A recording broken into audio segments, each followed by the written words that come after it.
I'm a 24-year-old female and probably couldn't defend myself against a 10-year-old. I went to the grocery store to pick up some things the other night.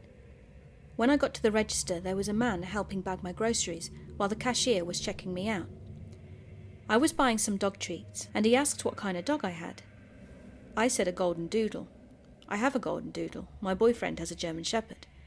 And he said, "Oh my God, me too." I didn't really get an off vibe from him, but he would stare and not break eye contact at all. I chalked it up to him missing social cues and trying to be friendly. After I paid, he started pushing the cart for me out the door. This isn't uncommon, as they typically help you take your things to your car. I have social anxiety and feel very awkward and guilty having them do that for me though, so I always say, "I'm good, but thank you so much." And every other time they've said, "Okay, have a good one."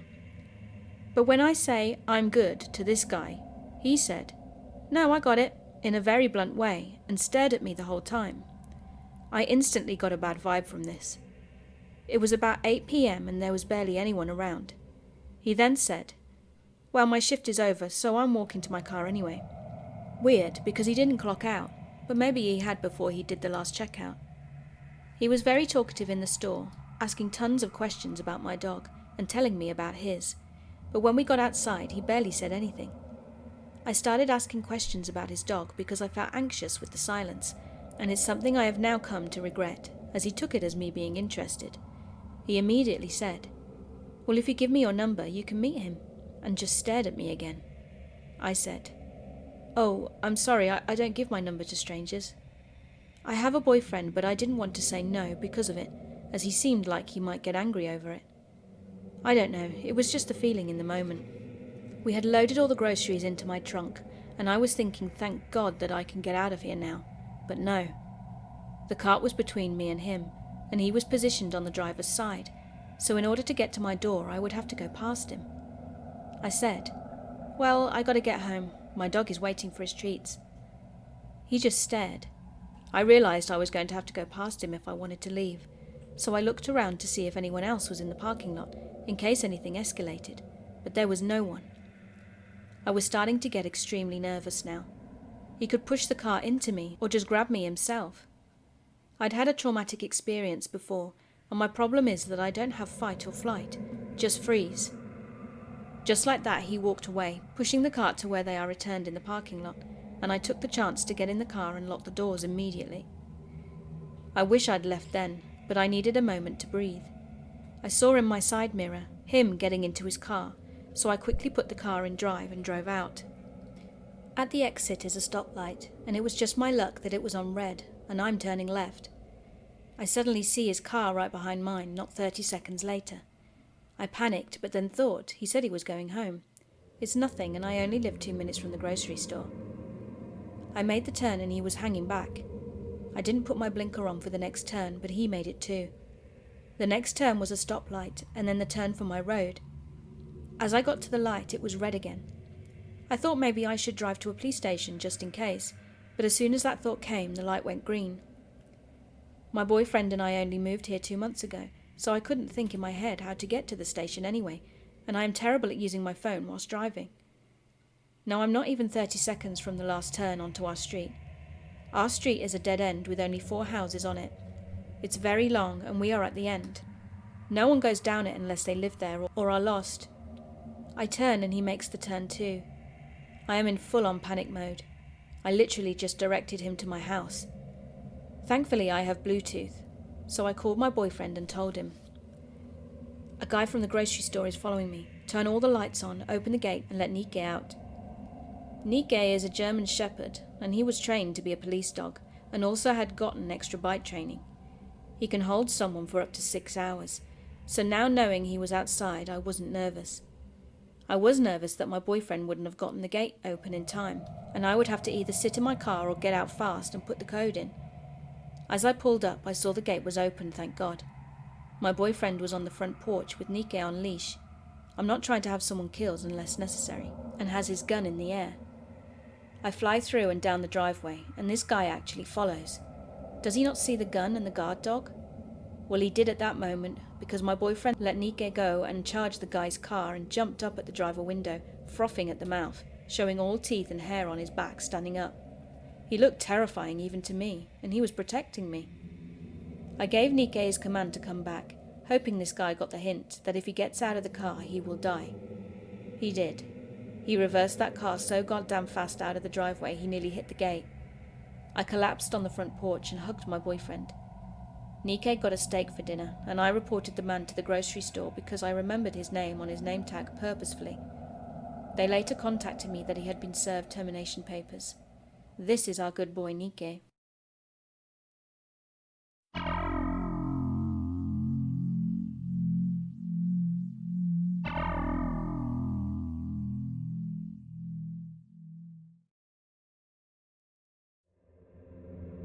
This story is from when I was 9 or 10 years old, and I was born in a provincial area, so there weren't many people around, especially during noon.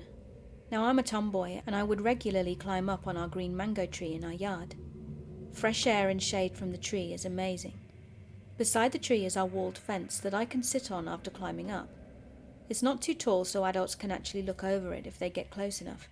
It's a little thin too. I would sit there facing our house with my back to the street. So it was just a normal day, and I was in my spot sitting on the wall. My fun was soon cut short though when a stranger poked the lower part of my back, close to my butt. I quickly turned around and I saw a man. The first thing I noticed about him was that his eyes were swollen. He chuckled from my reaction. He seemed to be struggling to speak for a while, stuttering his words until he finally managed to ask, "Do you know a girl named Anna?" Then pointed to the house in front of ours. Now I grew up in this area, and I know that the house that he's referring to hasn't been occupied by anyone yet. I don't want to talk much, so I just said, "No." He nodded and said that this Anna was a girl he'd met through text, and she'd asked him to meet her at her house, which is the one he pointed to earlier. I told him that no one's been there for forever. He chuckled again, and this time I could see from his movements that he's nervous and fidgety. From there I started to feel more scared than weirded out, and from the back of my head I could hear my mum calling out that I shouldn't be talking to strangers. I hadn't been really listening to what he'd been saying until I noticed him staring at me. I get goosebumps now remembering it. He proceeded and escalated the conversation by asking me who else was in the house. I said my parents and siblings, but I lied. It was only my sister who was with me at the time. I'd pretty much confirmed by now that this person wanted to do something bad, but I don't really want to run right now because he might follow me inside, and my sister was only a teenager. This guy was carrying a heavy-looking backpack, and I didn't want to know what was inside. I let him keep talking while I thought of a way to slip out of the conversation. I'm not really doing a great job though, because I was too scared and nervous about everything that was happening. He suddenly changed the subject and said, "You might fall from there." I told him that I could manage, but this man just picked me up and moved me an inch sideward. I'm trembling as I write this. Just the memory of it scares me. Every time I think back to that act of his, I realize now that he was figuring out how heavy I was, or how he could take me away. At this point I was feeling so weak and I couldn't say anything. I wanted to scream for help, but I was frozen in place. He then positioned himself in a way that would give him more steadiness by putting his other foot forward and ready to touch me again. Thankfully he was stopped by my grandma. God bless her. My grandma has difficulty remembering us, but they let her go for walks sometimes since we live in a subdivision and everyone knows her. What shocked me was that it was noon, and they don't let her walk during 10 a.m. and 3 p.m. since it was hot, but somehow she was there. She started to shoo away the man and gestured for me to go inside. And just like that, I jumped down, ran inside the house and watched from the window at what was going to happen next. I had the house phone in hand, just in case, but thankfully nothing happened. The man left, looking pissed, and I never saw him again after that. Though for some weeks I was very careful, especially when not many people are around, and I never went out unless my cousin was with me. Starting from that day, I also started to believe that my grandma might be guided by either my dad's spirit or my guardian angel, or maybe both. She saved me from what may possibly have been an abduction, and it gives me chills to this day knowing how close I was to possibly being dead.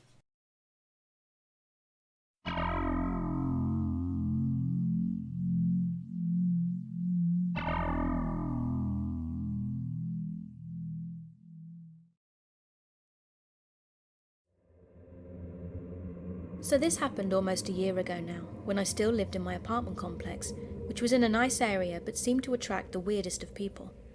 Basically, I live at home with my mum and younger sister to attend college. The obligatory backstory. There was a neighbour in the building across from mine, an older single woman named Susan. When me and my sister first moved in, we'd hang out near her building with a former friend, resulting in us building a rapport with Susan. We'd bring her tea when she was sick and walk her dog. I was also next door neighbours with another woman called Laura. Laura is a mother of 2 young kids, and she and her boyfriend like to sit on their balcony overlooking the parking lot and smoke into the late hours of the night. Well, one morning around 2 a.m, Laura was doing exactly this, and Laura texted my mum to tell her that there had been an incident. My mum told me and my sister, we tend to stay up pretty late, and we went to her balcony to see what was up. In the parking lot, we could see a car that was halfway backed into a parked car, almost at a side angle. Laura said that the person who was in the car had run away as soon as they'd hit the other car. The car, however, remained, still running too. So we're wondering what the hell that was all about. My mum went downstairs to the car to check for damage, when she sees a figure standing at Susan's building. It was a man we'd never seen before, and he was just standing there. It turned out that the owner of the sideways car freaked out because he'd seen us looking, and claims that someone had stolen it and moved it out of the way so they could have my parking spot. The next morning, my mum texted Susan about the incident, as the sideways car was kind of blocking hers. She said she knew what had happened and had come outside so she could tell us her version of things. She was standing with the man that we'd seen in the parking lot the night before. He introduced himself as Eric, and that he's seeing Susan. We started talking, and it turned out that he didn't actually know what had happened. He'd only seen someone running from the car, but that story's irrelevant now. Anyway, so we get to talking, and apparently Susan had told Eric about our family and that I was studying to be a therapist. I confirm it, and he just lights up and goes on and on about all the similar work that he's done, and thanks me for my service. He started giving me names of places I could go to for shadowing hours and resources for getting a job. Then finally he told me to use his name when applying for jobs in the future, and he'd get me a job at the psych centre that he'd apparently helped find, which I looked up and could not corroborate. He was very insistent that I use his name. Next he talked to my sister. Susan had told him that she likes movies, so he told her that he had had a small speaking role in one of those teen book-to-film adaptations we used to obsess over. So of course, when we go home, we should look up his name along with the movie title. Nowhere is he pictured in the film or given any sort of credit for it, so we dropped the movie title and just looked up his name. It wasn't a movie that we found. No. Apparently, he had been infamous in our town for years as someone known as the child biter. He had earned the name by biting an 8-year-old girl who was playing with his daughter. A few years later, he bit another girl and apparently stalked her family in a public parking lot afterwards. Another few years passed, and he has a 3rd victim. We're freaking out now and texted Laura, who's kind of our gossip buddy. She has 2 young kids, so she's furious that this guy with an actual criminal record was allowed to move in, though he wasn't on the actual lease. We were concerned too, because a lot of kids live in ours and Susan's building. The question came up of whether to tell Susan. We debated, but decided to do so as it was the best thing. My mum sent Susan a long text about how we discovered what we did. 5 minutes later she called us. She told us not to believe the news articles and the court records, and the fact that he'd only pled guilty because he was politically framed by one of the girl's fathers who was running for some small office or something. My mum covered for me and my sister by saying we looked up his name in front of Laura. Susan demanded to know why Laura was concerned. My mum told her to talk to Laura herself, so she did. She knocked on Laura's door and asked what her concerns were. Laura barely got one sentence out about how there are kids everywhere and she's trying to be a good parent, before Susan turned around and just left. Just like that. There are a few families whose kids I babysit who pretty much let their kids wander the complex all day with no supervision. Unless I'm outside, then it's free babysitting apparently. We told some of them about Eric and they were enraged. And for 2 days there was not a single kid outside. After that I guess the parents decided actually looking after their kids was too much work, and gradually let them play outside again alone. A few days later, an 8-year-old girl we babysat, Maddie. This poor kid has had the worst history with getting the attention of creepy men, I think they pick up on her shitty home life, and her friend ran up to us to tell us about a nice guy at the pool who gave them M&Ms. A few minutes later, Eric strolled up with his bathing suit, and Maddie told us that it was him. We avoided eye contact, but he slowed when he passed us. We warned Maddie and her friend in 8-year-old terms to stay away from him. Another time we were visiting a friend who lived in his building, and he emerged right as we entered the hallway. He put on a huge grin and started making small talk. We awkwardly excused ourselves and went inside the friend's house. Once in there, our friend kept looking out of the window, and she saw Eric just standing by his car, just staring through the window. Part of our babysitting includes picking Maddie up from the bus randomly in the week when asked. The bus stop is right next to the pool, and who do we see in a lounge chair with sunglasses, not doing a thing every single day at bus time? Eric. Now we're all kind of pissed with this dude. We contact the property manager, who said she couldn't do anything because he's not registered as living there, though if he stays there longer than 2 weeks he'll be charged for not being on the register. Well, the 2 weeks ended, then we never saw him again. I'm still stumped as to why the hell he told me to use his name as a reference when a simple search of his name shows all of his criminal history. Again, I lived in a nice area in a small suburban town. I've no idea what it was about those apartments that attracted the weirdos and criminals. Maybe it's some unspoken agreement for them to all gather there that we didn't know about. Maybe in a few days I'll post the story of our friend that claimed she was a witch and tried to murder her parents. But until then, creepy man who bites children, let's not meet again.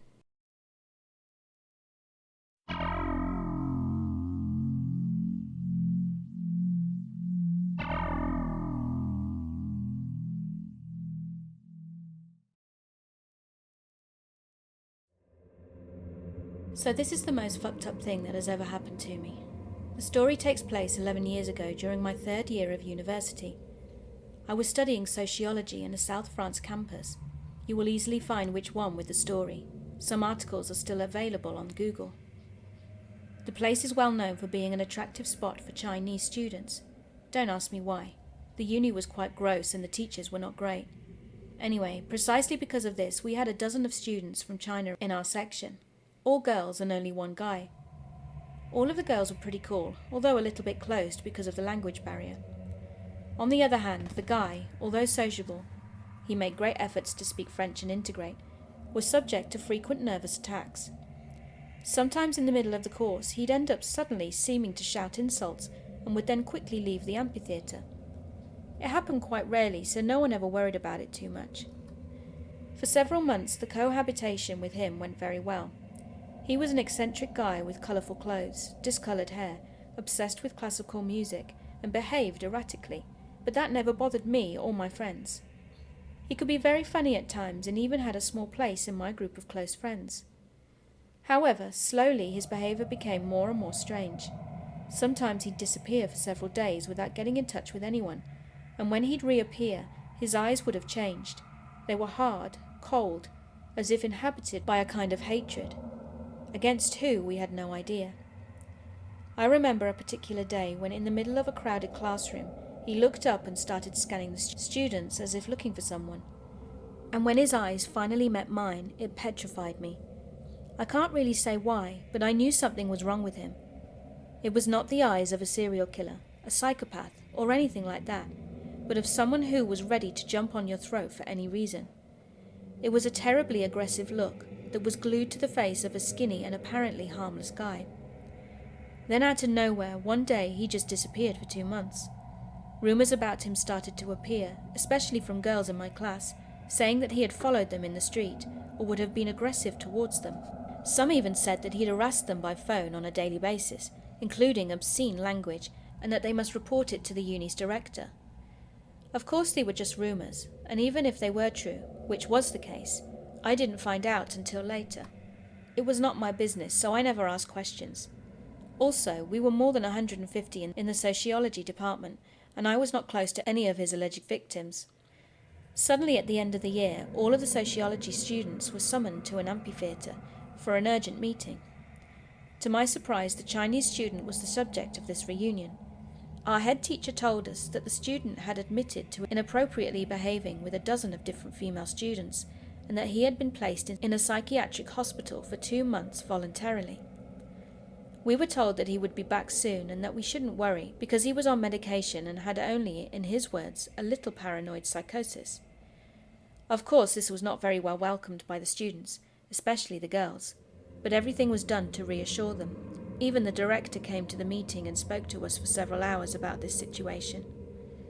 For them, there was just no reason to worry. I must add at this point in the story that the main victim of this guy was a young girl in our class whose mother was a secretary at the university. She was the first to sound the alarm and report his actions to the administration. When the student came back from the hospital, nothing really bad happened. Everyone started to avoid him though, even ostracizing him. At this time it was the end of the year, and we were all immersed in our homework in preparation for the finals. After a while, no one paid any attention to him as we were just too busy, until the first day of the finals. Quite stressed by the exams, I took the initiative to come on the campus early in the morning to sit quietly and enjoy the southern sun. Suddenly my phone rang, and it was a friend from class. Thinking that he's looking for me, I picked up. As soon as I did, I suddenly froze. Hearing him speak, I can feel in his voice that something had happened.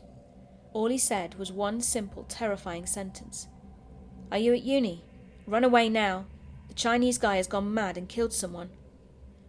The rest is a bit blurry, but I remember trying to look for someone that I'd recognized from our class or a teacher on the campus. When I eventually found one, he ordered me to leave immediately, and that the police had been called.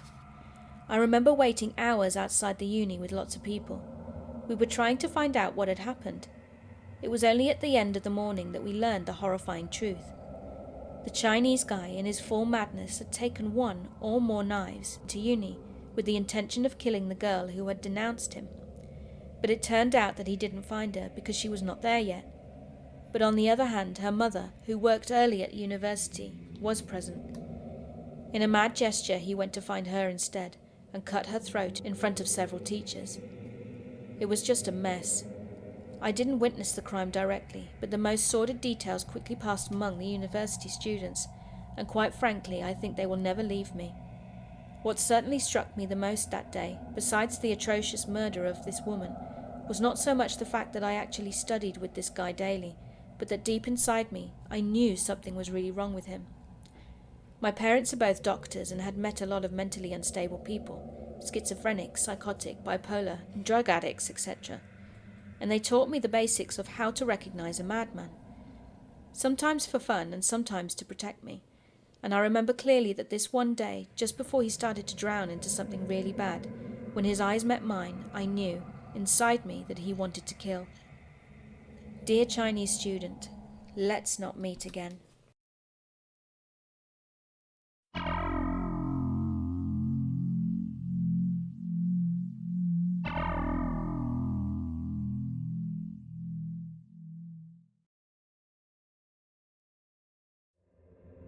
I can't remember exactly when this happened, but I think it was in March 2019 when I was 17. I quite often get the train into London and visit my boyfriend. I go up on Friday, Saturday and come back on the Sunday evening. My parents always told me, and quite rightly, to try and get an early train home on Sunday in order to avoid travelling late by myself. But me, being naive and stupid as always, accidentally missed the earlier trains in order to spend more time with my boyfriend. This particular Sunday I was getting a train that got into the station where I lived at around 9 p.m. My station is the last stop on the line and where the train terminates, so by the end of the journey it is always relatively empty, and sometimes I'm the only one getting off, aside from the guard. Usually I would just put my noise-cancelling headphones on, settle down and zone out of whatever was happening around me. I'm quite an anxious traveller, so blocking out the sound helps me relax.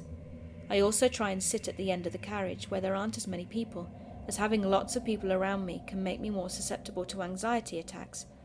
But after this incident, I now always make sure to sit near people.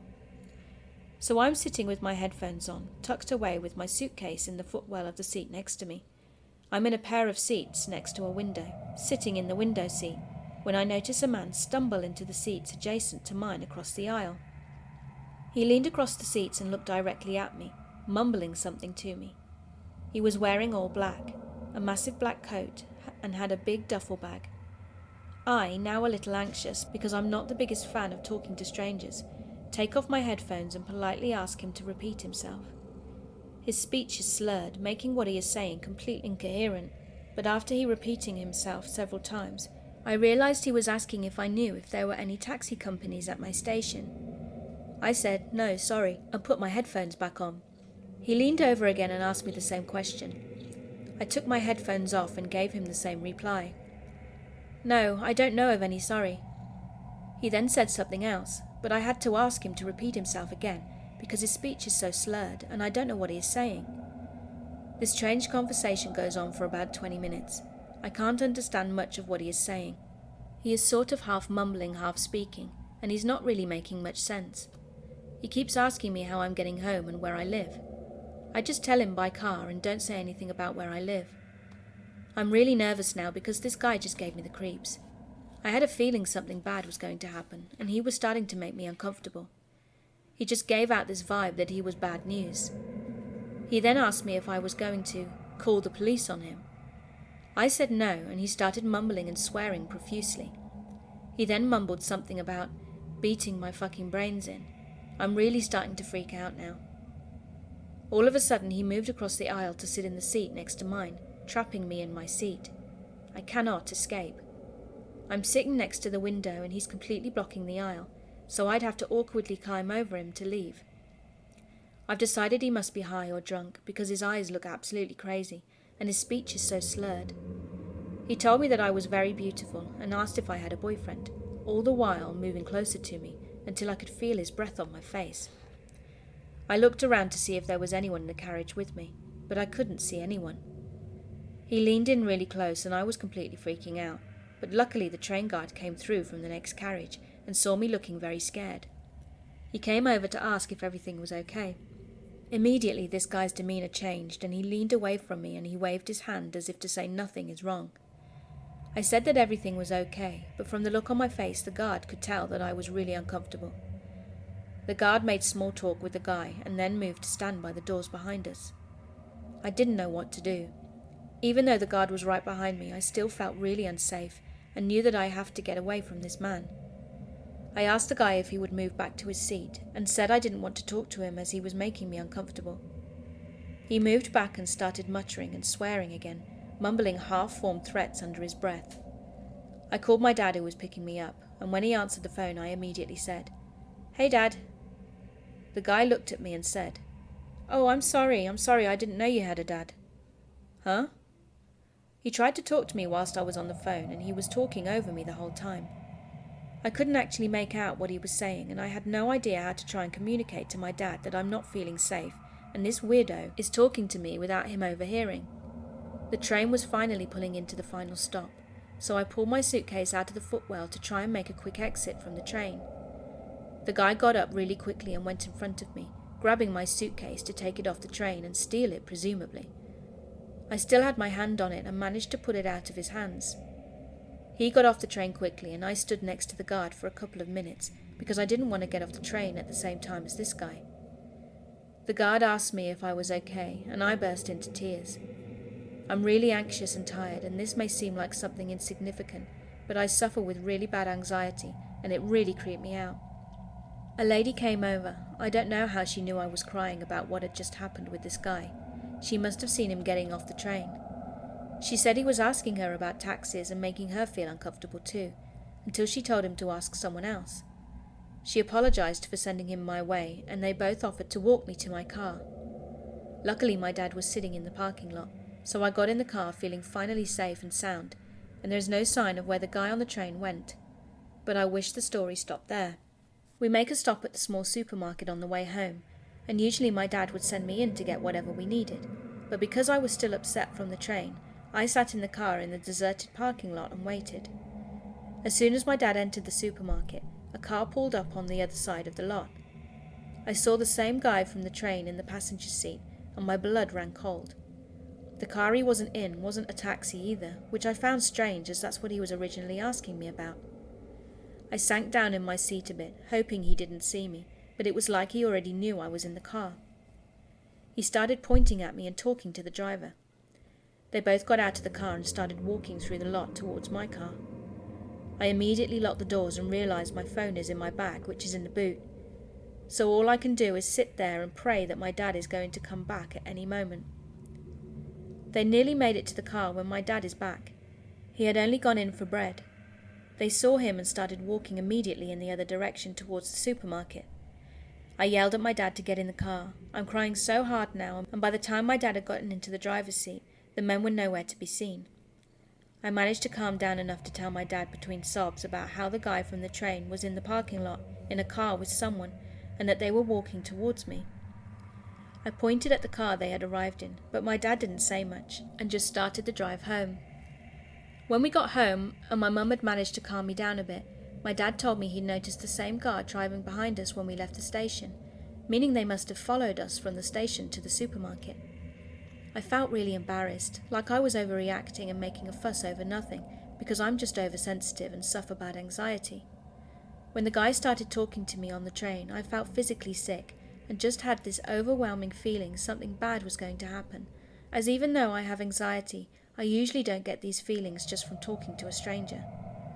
So creepy guy who harassed me on a train and then followed my car. I don't know what your intentions were, but let's not meet again.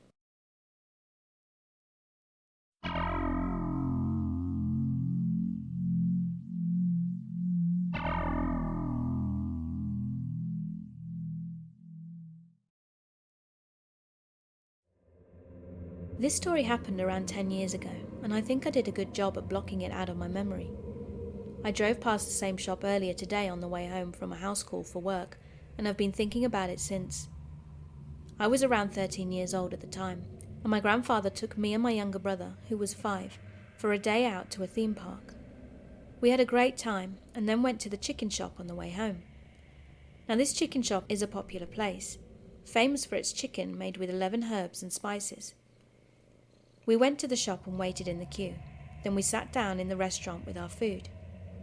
Now my brother was 5 and completely tired out, so made no secret of the fact that he hated chicken, which he didn't, he was just tired, and that he just wanted to go home. My grandfather told him to wait just a few minutes until we had finished our meals, and then we could go home. My brother continued being a typical pissed-off 5-year-old and refused to eat his food, throwing his chips on the floor and attempting to dance around on the table. Now my grandfather isn't known for his discipline skills, and when he noticed a man that was eating with his children on the table opposite, he thought of a plan. The man was around 40 years old, had a bald head, and was sat with a girl around 11 and a boy around 13. My grandfather took the opportunity to say to my brother, "See that man over there? He is a police officer, and he told me to tell you to behave." The man wasn't dressed like a police officer, nor did he give any indication that he was one. The man played along though and told my brother, "Yes, I'm a policeman, and we have punishments for little boys who won't eat their food." At this point my brother accepted defeat and even managed to eat some of his chicken strips, but I couldn't help but feel the hot gaze of the policeman staring at me from across the room.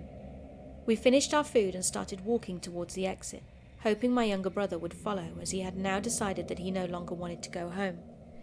When I saw that man out of the corner of my eye looking at me through a door that led to the bathrooms, he was smiling at me excitedly and made me a "come here" motion with his hand, whilst also mouthing the words, "come here." I felt a bit off about the situation, but stupidly I started walking towards the door. I opened it and was about to follow the man into the gentleman's bathroom. I was a pretty trusting, naive teenager, and it was at this moment that my younger brother slipped off one of the tables and whacked his head pretty hard on the floor. He obviously started screaming, so I turned back and ran towards him. I picked him up as my grandfather rushed back, and we took him to the hospital. He ended up needing stitches in his head. I'd forgotten all about the man until I saw his face on the front of the local newspaper just over a year later. It said he had been sent to prison for raping a 12-year-old girl. I haven't eaten fried chicken since.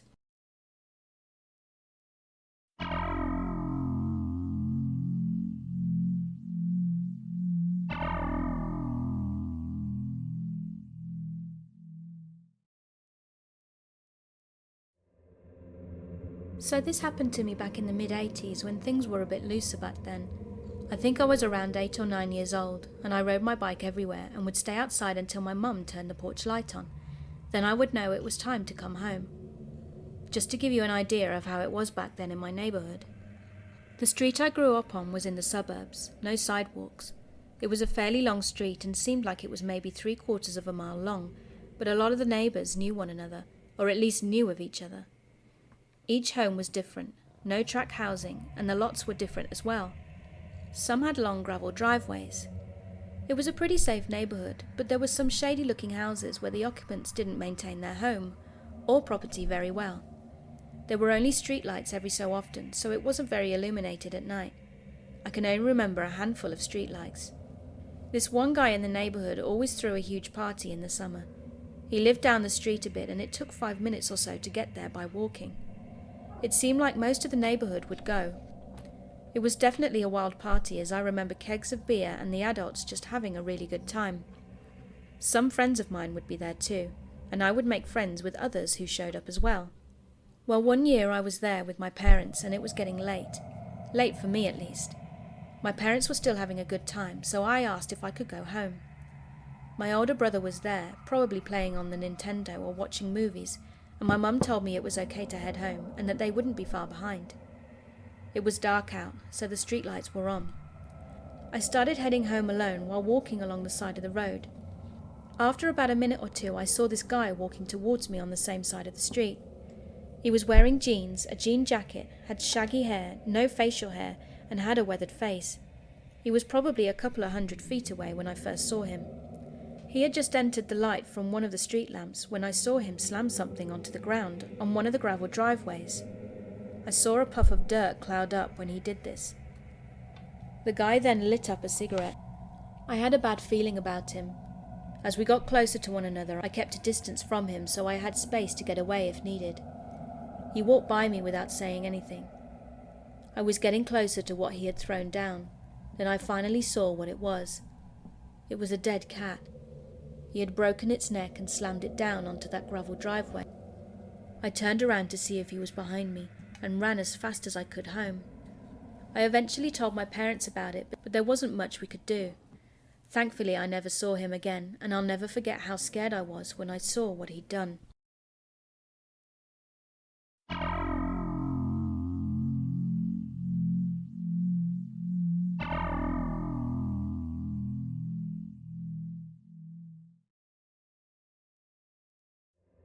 So this is a story back from in the spring of 2012, when I was a 17-year-old moron. While it may seem dramatic, it's had almost a decade to fester in that tiny box in our minds where we like to shove things that are best left alone. My little brother and I were spending the weekend with our dad. He had been leasing this cool house for about 3 years, and it was near enough to the centre of town that I could hop on a bus and hang out with friends. It was built right next door to a massive forest owned by the local university, and if I were to open the sliding door in my room, it would feel like I could easily be able to slide down a hill, crash through some blackberry bushes and be on a 3-mile loop trail that went up against the Fancy Pants golf course that the university also owned. Now I was, as stated, a dumb teenager, and as a dumb teenager I decided I would go out and about at night, since Dad worked the night shift, and nobody, not my mum, not God, not the shitty next-door neighbour lady, could stop me from drawing dicks in the golf course and sand traps at 1 a.m. if that's what I wanted. Which I did. The sand trap dicks are something I don't regret. So for those 3 years I did exactly that. When I was too keyed up to go to sleep, or angry at stupid teenage things, I went out that sliding door once my brother was asleep, locked it, and off into the woods I went. This was fine except for the last time that I did it. I skid down the hill around 2 a.m, and by this point, even in the dark, I know how to get around the blackberry bushes without incident. I chucked on my shitty old earbuds and got to walking. I wasn't a super athletic person, but I could sprint decently even if my asthma started burning my lungs almost instantly. I loved the outdoors and I knew these woods like the back of my hand, so I was overly confident in my safety. Big mistake. Everything was calm for maybe half an hour. I shuffled past the first long stretch of golf course and kept going until I realised that the forest had gone deadly silent. Even at night, in late spring, in my state, the woods are audibly full of animal life, but I heard nothing. If you had told me shitty dollar store earbuds could have saved my life that morning, I would have laughed myself sick. But that warning sign might have given me the rest of my life. I remember thinking in that moment, I've been watching too many horror movies. but my gut still told me that something was off. I knew one tree that was easy to climb across the bridge over the nearby creek, and forced myself to keep going. If I just got higher up, maybe, I'd see a reason for the quietness. Then suddenly I heard footsteps on gravel, maybe 150 feet back. I decided not to wait and picked up the pace. Then I heard a sharp bark of shit as I rounded the turn at a sudden sprint. The brush was a thick curtain on that side, but even if I could have looked back through it, you could have not have convinced me to for anything. The bridge was made of old wood and marked where the woods opened back up to meadow and golf course on the side I was barreling towards. The planks thundered as I got across. It was so loud, but my heart was beating louder. I could still hear gravel back near that turn, and to this day I do not know why I flung myself past the post, at the other side and down under the bridge. I remember the red clay mud cushioning my fall with a muted squelch, and spring rains had the creek swollen to a noisy little river.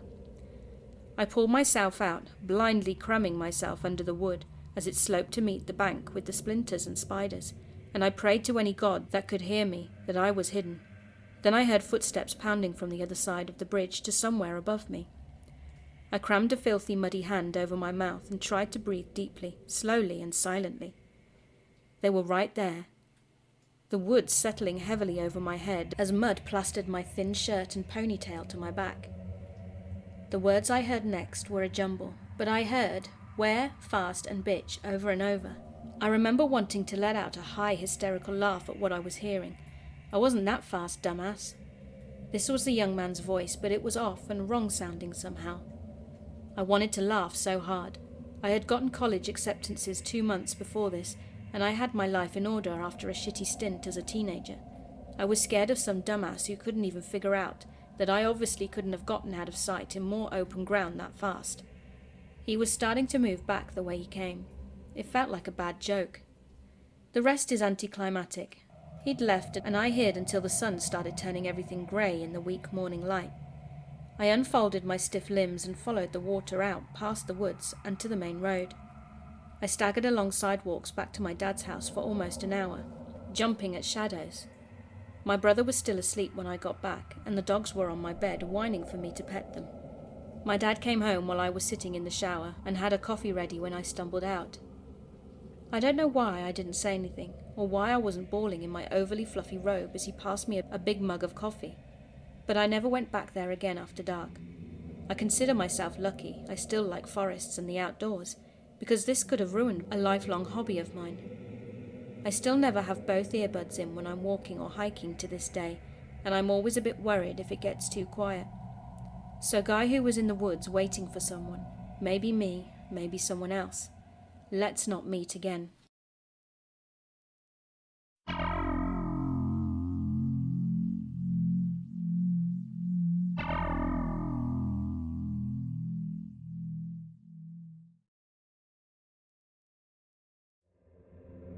(2015 to 2017 was a very, very bad part of my life. My best friend committed suicide in May of 2015, and my uncle did the same in September. I was in my senior year, but I was spiraling gradually. I have a history of mental illness dating back to when I was 10, but things just seemed to be getting worse and worse over time. The next year I learned I had to repeat my senior year because I had too many absences. I had weekly therapy appointments and bad mental health days where I couldn't really do anything, and my anxiety had reached a point where I was constantly on the verge of a panic attack. At the start of senior year, part 2, 2 of my very close family friends, honestly they were more like aunts to me, died in a house fire. I stayed home from school for a week. Then the same month my grandpa died, and shortly after that my grandma died too. I was officially not functioning as a human being. I got so bad I wasn't going to school at all. I couldn't. I was sleeping nearly 20 hours a day, barely eating, and I wouldn't leave my room unless I had to feed my cat or go to the bathroom. The school eventually told me I wasn't allowed on campus unless I re-enrolled. December 2016, my maternal grandma got me a job as a housekeeper at the old folks' home she worked at. I was there 2 weeks before I had a massive panic attack in an elevator. I was dry heaving, hyperventilating, and I couldn't stop crying. When I recovered, I quit because it had been humiliating. I also was living with my sister, our mum, and her husband at the time. They were married in October 2016, and he is an asshole. It started with him making jokes about burying my sister and I's cats. Then he kept letting my sister's dog out without the lead. We didn't have a backyard, so we had one of those lead things that you stick into the ground. And then he kept putting him in the garage, in the heat of summer in the Midwest. A few times when the dog got out and we were searching for him, my stepdad complained that it was taking too long. Once it was an early October morning and he let the dog run outside without the lead, and we were all searching. I was woken up by my mum, and I put on the first bottoms I could find, which were cut-off denim shorts. It was rainy as I was running up and down every street near our house looking for our dog. Thankfully, Mum found him, and we got in the car to go home. The only thing my stepdad said was that I shouldn't wear shorts so short. There is so much more I could tell you about him, all about how he fucked my mum up financially, but the rest that is relevant to this story is that he is the sole reason we lost our house. After that, we all had to scatter, basically. I was living at our dad's. He is a truck driver, so he's barely home, and the rest of them were living with our mum's mum. I thought it would be okay for me to essentially live alone, but I quickly started feeling lonely. One night I had a panic attack so bad that I fell into an old coping mechanism where I would self-harm, but it turned worse. This wasn't the first time I attempted, but this was the only time that ended with me in the hospital. I told my mum, who came to get me and took me to the hospital. They bandaged me up, a few therapists came in to talk to me, and eventually I was sent to inpatient. Everyone in inpatient was really nice. We had snack time twice a day, meals 3 times a day, and there was always a group you could join. I mostly stuck to the art ones. There was a TV with a few couches, and most of us gathered there. For a while we watched the Disney Channel. There was a friend I knew from my brother's friend group in there too, and he kinda kept this guy who was creeping on me away. I was wearing a matching pink hoodie and sweatpants, and he kept calling me Pink, and always trying to sit with me way too close. He was very touchy-feely. Anyway, it was a Sunday after dinner, and we were all back in the adult wing. When I was bored, I'd walk the halls to pass time. The halls are kind of in a straight line, with the nurses in the middle, and next to them is the main area. You have to walk around the nurses' station to get down the other hall, and there's huge metal doors that close in case of an emergency. I was walking down the opposite hall from my room, and as I was passing the main area, I noticed a guy getting really upset, and nurses trying to talk him down. He kept saying that he missed his family. As I got to the hall with my room, the doors closed. We were all told to go to our rooms, but none of us wanted to be alone because we didn't know what was happening, so we all sat on the floor and talked quietly. We could hear him get violent. We had to have been sitting there for at least an hour, because the nurse came with the snack cart and left us some juice, cheese and yogurt. Another hour passed and we were told to go to bed, and that our nurses will give us our meds as soon as they can. I went to bed, and in the morning he wasn't in the adult wing at all. I've never seen him again, but I hope to God that he is okay.